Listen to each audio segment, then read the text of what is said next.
Muy buenas tardes a todos, agradeciendo a Dios por estar nuevamente un día más de vida. Hoy en esta oportunidad tenemos un tema muy interesante, el tema de cuidados de enfermería en pacientes críticos. En esta oportunidad me acompaña la licenciada Nérida González González. Ella es enfermera que trabaja en la unidad de cuidados intensivos, también es coordinadora de la unidad.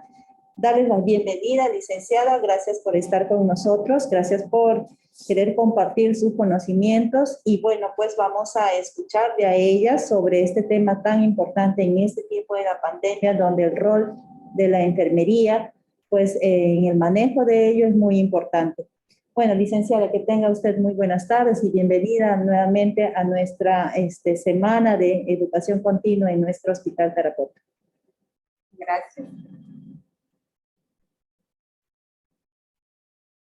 Bueno, agradecer a la licenciada doctora Sarita Saavedra por la invitación, ¿no? Para exponer el tema de cuidados de enfermería en pacientes críticos.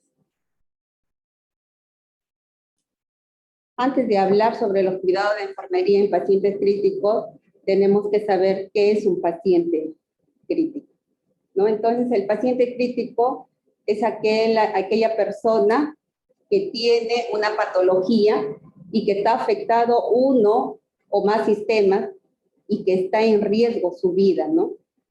Y que tiene condiciones de revertirse esta enfermedad. Y por lo tanto, hace necesaria la aplicación de técnicas de monitoreo, vigilancia, manejo y soporte vital avanzado. ¿No? Es un paciente que posiblemente va a requerir de un ventilador mecánico, ¿no? Y estos ventiladores mecánicos no hay en otras áreas, ¿no? Solamente en la unidad de cuidados intensivos. También es importante ver qué tipo de pacientes deben ingresar a la UCI, ¿no? Tenemos los modelos, hay 3 modelos, pero el que más se utiliza es el modelo de priorización, que va desde la prioridad 1 a la prioridad 4. Los 2 primeros son los que mejor se van a beneficiar de la unidad de cuidados intensivos, ¿no? En la prioridad 1 son pacientes que son inestables, que requieren monitoreo y o tratamiento que no pueden ser vistos fuera de la unidad de cuidados intensivos. Acá tenemos pacientes, por ejemplo, con distrés respiratorio, que van a necesitar de ventilación mecánica y por lo tanto van a necesitar de pseudoanalgesias, por lo tanto un monitoreo intensivo. En la prioridad 2 son aquellos que requieren monitoreo intenso y que van a llegar a requerir una intervención inmediata, ¿no? Es decir, pacientes con condiciones comórbidas previas y que van a desarrollar una situación aguda médica o quirúrgica. Acá tenemos los pacientes, por ejemplo, los pacientes de 60, 70 años que han presentado un accidente cerebrovascular y necesita que se drene ese coágulo, ¿no? Entonces, acá van en la prioridad 2. Y en la prioridad 3 son pacientes inestables, críticamente enfermos y que tiene asociado una enfermedad de fondo y por lo tanto tiene mínima posibilidad de recuperación y se va a beneficiar muy poco del tratamiento en la UCI. Y la prioridad 4 son aquellos que no son apropiados, ¿no? Para admitirlas en una unidad y que muchas veces es porque son decisiones de la dirección, ¿no? Que deben entrar a esa unidad, pero realmente no van a utilizar ningún tipo de tecnología dentro de la UCI. Bueno, la enfermera en la unidad de cuidados intensivos es aquella persona que va a cuidar a los pacientes con problemas fisiológicos e inestables en un ambiente en que está equipado y va a valorar y tratar con métodos técnicamente avanzados los problemas del paciente. Tiene conocimientos sobre anatomía, fisiología, fisiopatología, farmacología, y tiene una capacidad de una valoración avanzada. También va a proporcionar una valoración evolutiva y un reconocimiento temprano de las complicaciones, mientras que fomenta la curación y la recuperación del paciente, ¿no? Acá hay que estar observando continuamente al paciente, ¿no? Porque las funciones vitales o la situación del paciente va a variar en minutos. Y también que es capaz de comunicarse y de colaborar de forma efectiva con todos los componentes del equipo de salud, es decir, con el equipo multidisciplinario. ¿No? Ahí tenemos a un paciente en la unidad de cuidados intensivos, ¿no? Ustedes observan ahí, el paciente está intubado, está con sonda nasogástrica, sonda Foley, está conectado a un ventilador mecánico, tiene un sinfín de bombas de infusión y con un ventilador mecánico, ¿no? Entonces esta persona está en un lugar extraño, en donde solamente va a haber el personal de salud que está vestido, ¿no? Con su bata, su gorro, su mascarilla, y que desconoce a las personas que lo atienden. Entonces, estas personas, como están sedados, ¿no? No se van a poder hacer la higiene, ¿no? Por lo tanto, va a haber una necesidad de higiene y de confort en estos pacientes. También no se van a poder movilizar. Acá es muy importante las actividades de enfermería con los cambios posturales, ya que esto nos van a permitir o nos van a evitar las complicaciones de las úlceras por decúbito. También nos va a ayudar a mejorar, ¿no?, la oxigenación del paciente.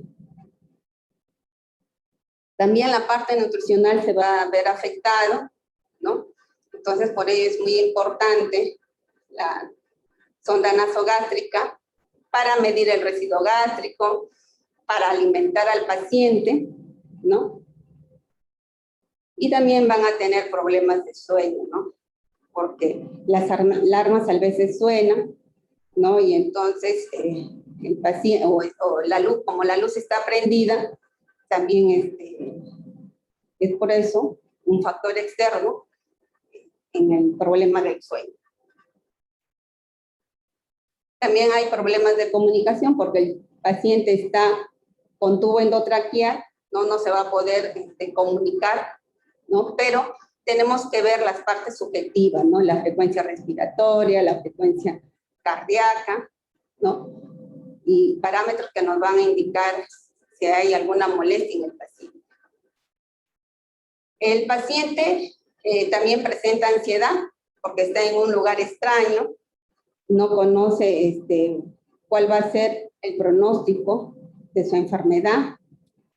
Y también cuando el paciente está ya en proceso de destete, también el paciente se pone ansioso, ¿no? Y también hay presencia de dolor. Y otro es el riesgo a infecciones iatrogénicas. Como les decía al inicio, el paciente está con sonda nasogástrica, con tubo endotraqueal, con catéter venoso, ¿no? Con sonda Foley y posiblemente también con drenaje. Entonces, los cuidados básicos que se deben de tener en cuenta en estos pacientes es la finalidad va a ser evitar las complicaciones, ¿no? Entonces, una de las actividades de enfermería es la higiene del paciente. En la higiene del paciente nosotros vamos a eliminar los microorganismos, las secreciones, células muertas. Vamos a estimular la circulación de la piel. También vamos a promover la relajación y el confort. Vamos a prevenir o eliminar olores corporales y vamos a mantener la integridad de la piel. En la higiene lo realiza el personal, ¿no?, de enfermería, tanto enfermera como técnico, Y previo a la higiene, la enfermera es la que va a valorar a sus pacientes si es que se debe hacer la higiene. Por ejemplo, en pacientes posoperados inmediatos, a ellos todavía se espera, ¿no? 4 o 5 horas para poder bañar. O en el paciente hemodinámicamente inestable, que está con bradicardia, taquicardia o tiene arritmia, es mejor no tocar.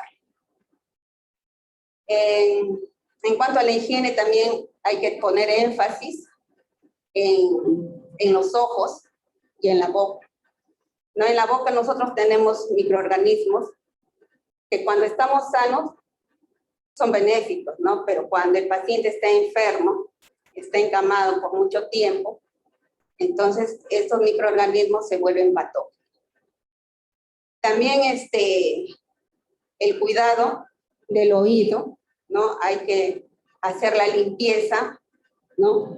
Con un hisopo para sacar el cerumen. Eso es en cuanto a la higiene del paciente, ¿no? También acá la enfermera tiene que tener mucho cuidado cuando va a movilizar al paciente, ¿no? Para hacer la limpieza de la espalda. El paciente prácticamente está con tubo endotraqueal, está conectado a ventilación y puede haber... acá la enfermera tiene que liderar en esto del baño, ¿no? Porque para evitar que se desacople el paciente, ¿no? O que el corrugado salga del tubo endotraqueal. Eso es muy importante. Una de las complicaciones durante el baño puede ser la desaturación, el desadaptación del respirador, la hipotensión o hipertensión, bradicardia o taquicardia, las arritmias cardíacas, aumento de la presión intracraneal, la retirada accidental de sondas, drenajes, catéteres o tubos, hemorragia y parada respiratoria, ¿no? Cuando haya esto, inmediatamente se suspende el baño y se ve las necesidades del paciente. La higiene bucal también es muy importante, ¿no? Porque nos va a ayudar a disminuir la incidencia de neumonías asociadas a ventilador mecánico, ¿no? Y se debe utilizar el clorhexidine, ¿no? Que nos va a ayudar a reducir las neumonías nosocomiales en pacientes intubados mayor de 24 horas. Y si no hubiera clorhexidine, entonces con bicarbonato. Para hacer la higiene bucal hay que mantener al paciente con la cabecera elevada, ¿no? 45 o 30 grados, ¿no? Si no hay contraindicación del médico. Entonces se realizará el lavado de la cavidad bucal en forma exhaustiva por todas las zonas, ¿no? Encías, lengua, paladar, irrigando la cavidad bucal mediante una jeringa con clorhexidine al 0.12% o 0.2% y aspirando posteriormente. Y la frecuencia de la higiene bucal es de 6 a 8 horas. Bueno, realmente no hay todavía estudios para ver la eficacia, ¿no? De la higiene bucal asociadas a esta incidencia de neumonías asociadas a ventilador mecánico. Otra de las actividades importantes también son los cambios posturales, ¿no? Cuando el paciente está en decúbito dorsal, lo que tenemos nosotros que poner mayor énfasis, ¿no? Son en los puntos de presión, ¿no? En el decúbito dorsal, si ustedes ven en la figura ahí, debemos ver la parte de la cabeza, el omóplato, ¿no? Los codos, la región sacra, ¿no? Y los talones, que son puntos de presión que nosotros podemos estar encontrando y debemos de proteger con poquillos, ¿no? En la parte del cúbito lateral están las orejas, ¿no? El acromión, también están las costillas, el troncante, los cóndilos y el maleolo. Y en En el decúbito prono, tenemos que proteger mejilla, el acromión, las mamas en las mujeres, los genitales en los varones, la rodilla y los dedos, ¿no? Bueno, y acá es importante también que el paciente que está en reposo es aquel paciente, pues, que no va a poder movilizar secreciones. Entonces, cuando nosotros movilizamos al paciente, ya estamos favoreciendo, ¿no?, la movilización de las secreciones. También cuando están en reposo, la circulación se hace más lenta.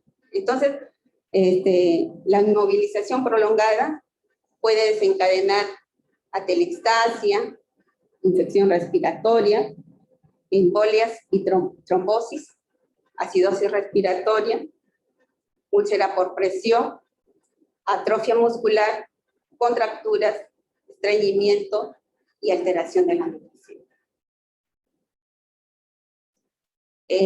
Cuando se hace la movilización del paciente, también tenemos que ver la posición anatómica, ¿no?, de las articulaciones, ¿no? Porque si no vamos a encontrar nosotros pacientes cuando se recuperan con pie equino, ¿no?, como ustedes lo ven ahí en la figura, ¿no? Y cuando el paciente se recupera y ya quiere caminar, va a ser dificultosa. Entonces el paciente va a entrar a terapia física.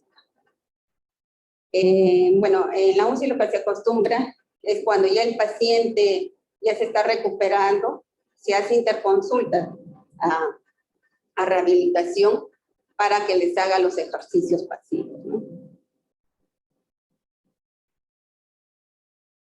Bueno, en caso de paciente politraumatizado, las movilizaciones, acá la enfermera tiene que mantener la alineación corporal, ¿no?, y entre el eje, la cabeza, el cuello y el tórax. Los cuidados de enfermería para reducir el riesgo de infección, ¿no?, acá es muy importante mantener la bioseguridad, ¿no?, el lavado de manos correctamente con los 11 pasos, ¿no?, y el uso de guantes estériles y la barrera de protección, ¿no? Es decir, hay que utilizar nuestra bata, nuestros lentes protectores, nuestra gorrita, ¿no? Porque cuando estamos aspirando, a veces hay pacientes que tosen, y entonces esas secreciones a veces pueden ir a nuestra ropa. Para la aspiración, debe de haber 2 personas, la enfermera y el técnico, ¿no?, para ayudar en este procedimiento. También tenemos que tener en cuenta el aspirador, ¿no?, en cuanto a lo que es la presión. En el adulto, cuando son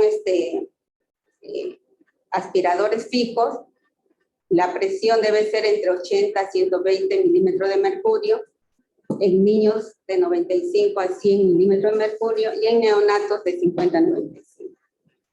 La sonda que nosotros vamos a utilizar no debe ser mayor del doble del tubo, si no vamos a tener dificultad para poder introducir la sonda en el tubo endotraqueal. Otra de las medidas muy importantes es la preoxigenación de nuestro paciente, ¿no? Colocar el CO2 al 100%, unos minutos antes de iniciar, durante y minutos después, ¿no?, de la aspiración. Y lo primero que se debe de aspirar primero es la boca y luego el tubo endotraqueal, para evitar, ¿no?, que las secreciones que estén en la boca vayan hacia adentro y el paciente pueda aspirarse, ¿no? Y también tener en cuenta, como ya les dije, la presión, porque una presión excesiva va a ocasionar traumatismo en la membrana mucosa, hemorragia y extraer el tejido.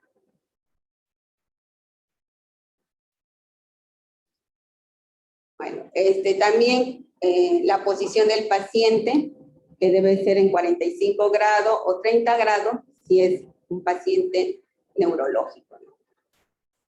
Hay que cambiar los conectores del sistema de aspiración cada turno, el aspirador de secreciones debe contar con un filtro para disminuir la aerosolización de microorganismos o partículas de materia de la bomba al vacío.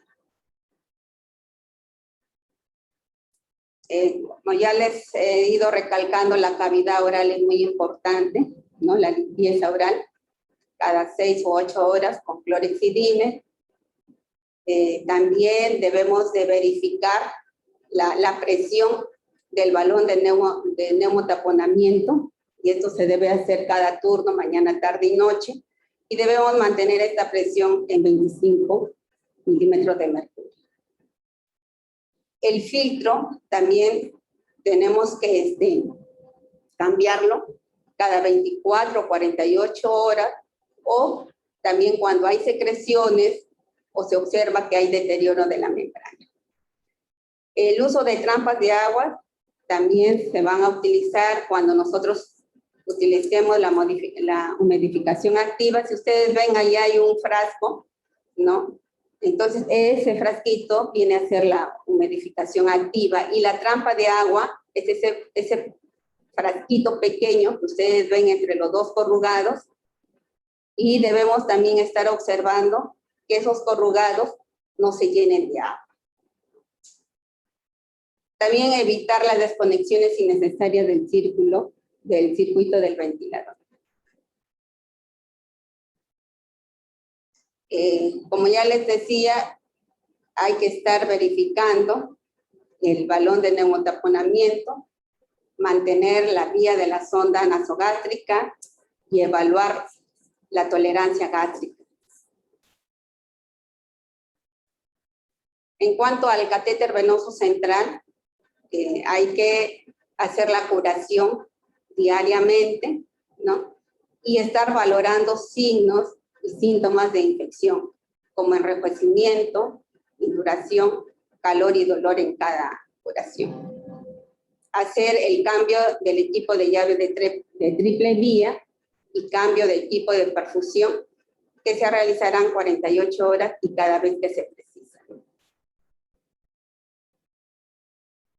Y en cuanto al catéter urinario, el sistema de drenaje urinario debe estar cerrado, ¿no? Hay que observar la permeabilidad de la sonda, fijar el tubo de drenaje a la pierna del paciente, lavar la zona con agua y jabón una vez al día y aclararlo con suelo fisiológico, lavar bien los restos acumulados en el catéter cerca del meato urinario, girar sobre su eje longitudinal para evitar adherencias, ¿no? Y que la bolsa, ¿no?, debe de estar debajo de la zona suprapúbica. En cuanto a la sonda nasogástrica, hay que ocultar periódicamente los sonidos intestinales, vigilar periódicamente el estado de líquidos y electrolitos, observar la cantidad, color y consistencia del contenido gástrico, y proporcionar cuidados de la nariz y boca de 3 a 4 veces al día o cuando sea necesario, ¿no? Acá en el cuidado de la nariz también es muy importante, ¿no? Hay con hisopo, hay que estar limpiando porque a veces se adhiere secreciones en las fosas nasales. En cuanto al tubo endotraqueal, tenemos que estar fijando, ¿no?, adecuadamente. Si el médico nos dejó en 22 o 23, tenemos que estar vigilando que esté a ese nivel, ¿no? Porque si no, si el tubo está ingresado muy adentro, puede ser que se vaya a un lado de la tráquea, ¿no? Y eso no es bueno para el paciente. Y valorar también, en el caso de pacientes con traqueotomía, hay que valorar la piel circundante, porque a veces se llena de secreciones o está humedecido. Los cuidados de enfermería para evitar las úlceras por decúbito es realizar los cambios posturales cada hora y con mayor frecuencia, ¿no?, si es necesario, de acuerdo a la tolerancia del paciente. Proteger la zona de prominencia ósea, ¿no?, como apósitos protectores o soluciones. mantener la piel libre de humedad y bien lubricada, evitar el roce con superficies ásperas, usar colchón neumático, y si el paciente está con sujeción mecánica, se va a usar, pero siempre hay que estar observando las muñecas o los tobillos, ¿no? En el cuidado de enfermería para el control del dolor, acá vamos a hacer una observación subjetiva, ¿no?, del dolor. Vamos a estar observando la expresión facial, que el paciente esté inquieto, y los indicadores fisiológicos, vamos a estar observando la frecuencia cardíaca, la frecuencia respiratoria, la presión arterial, y vamos a utilizar escalas de valoración del dolor, como ustedes ven, que van del 1 al 6, sin dolor es 1, 2 es leve, 3 moderado, 4 intenso, 5 muy intenso y 6 peor dolor. Y en el control para la ansiedad, bueno, acá el paciente hay que mantenerlo sedado, ¿no? La administración de pseudonalgesia acá, muy importante, ¿no? Y nosotros utilizamos para esta sedación, utilizamos la escala de RAS, ¿no? Ustedes van a ver que el médico en su indicación médica a veces dice mantener RAS -3.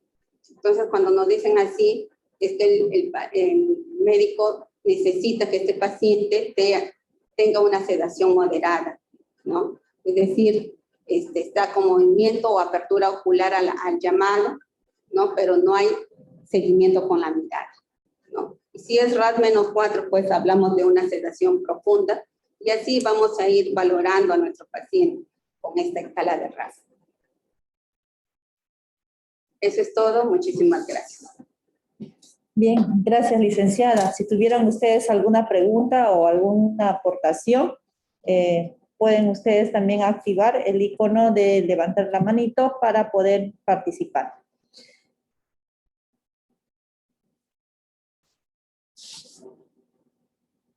¿Hay alguna pregunta de parte de los participantes? El licenciado Manuel, a ver, por favor, le vamos a habilitar el micrófono. Licenciado Manuel David Peña, un gusto estar con usted. Licenciada, buenos días, ¿me escucha? Sí, le escuchamos. Bueno, gustoso de recibir esta capacitación. Bueno, un saludo del licenciado de acá de la ciudad de Lima. En esta pandemia que hemos tenido, muchas experiencias en el trabajo de paciente crítico. Un saludo a la licenciada Neria por una exposición muy importante en el manejo del paciente. Licenciada, mi pregunta va con respecto a la movilización de paciente, de acuerdo a la experiencia que estamos teniendo en esta pandemia. Paciente crítico pronado, ya mayormente de 72 horas. El cambio de posición según su experiencia, ¿cada cuánta hora mm, nos recomienda hacerlo? De acuerdo a lo que usted ha vivido, porque hoy en día un paciente pronado es un paciente súper que demanda demasiado trabajo, entonces a veces hacerle un cambio de posición cada 2 horas, cada 4 horas no es permitido. Según la experiencia que usted ha tenido, ¿qué nos recomienda, no? Bueno, licenciado, acá el paciente que está cronado, como usted dice, está 72 horas, ¿no? Entonces acá es muy importante proteger las articulaciones, ¿no? Como ya les decía, cuando está en posición prona hay que proteger la zona de las mamas, los genitales en los varones, ¿no? Las rodillas y los dedos, ¿no? Y hacer la lubricación muy importante de la piel, porque ustedes saben, una piel seca, ¿no?, es más propensa a lacerarse. Y realmente sí mantenemos al paciente en esa posición las 72 horas. No lo podemos movilizar, pero sí hay que hacerle la higiene y hay que limpiar la piel. Disculpe, ¿y la rotación de la cabeza Se le ¿Cuánto hace, tiempo no, pueden hacerlo? sí, también se le hace, ¿no? Y como les digo, siempre tratando de proteger la parte de la oreja, ¿no? Porque encontramos, ¿no? Pacientes con la oreja bien chata y enrojecida. Entonces ahí hay que colocarle un rodete, ¿no? Bueno, sí. Otra pregunta. Paciente, nosotros acá en la ciudad de Lima, bueno, los centros hospitalarios que estoy trabajando, algunos médicos, no sé si usted hace en la práctica, recomiendan en paciente pronado, una relajación al momento de la movilización del paciente, ya sea en el baño, todo, que permite una mejor aceptación. Acordarnos siempre que, bueno, acá en Lima no sé cómo manejan los pacientes allá, pacientes con ventilación mecánica por COVID, SARS grave, están manejando un pic de 10, 12, 14, inclusive, donde tenemos que tener bastante cuidado. Entonces, nos recomiendan algunos médicos, no sé si usted ha tenido esa experiencia, de poner un relajante, ¿no? A realizar estos movimientos. Por ejemplo, el baño, ¿no? A realizar un baño pronado al paciente o de repente en posición supino. Entonces nos recomienda poner un relajante, por ejemplo, una ampolla de becuronio para poder facilitar esta actividad de enfermería. No sé usted si ya tiene esa experiencia o lo realizan ahí en su No, hospital. sí, también se utiliza el vercuronio acá. Se utiliza acá el vercuronio. Ya, ok. Gracias, un saludo de acá de la ciudad de Lima. Gracias. Gracias, licenciado, por su pregunta y también por compartir la experiencia como ustedes están manejando también a sus pacientes. Bien, ¿alguna otra pregunta por ahí o alguna otra participación? De repente, el manejo en los niños y en los adultos es similar, licenciado. No, no, es muy diferente, ¿no? En el niño es más trabajoso, ¿no? En cambio, en el adulto, bueno, la experiencia que nosotros tenemos es más en adulto que en pequeño, ¿no? No. Bien. Bien, ¿alguna otra pregunta? ¿No?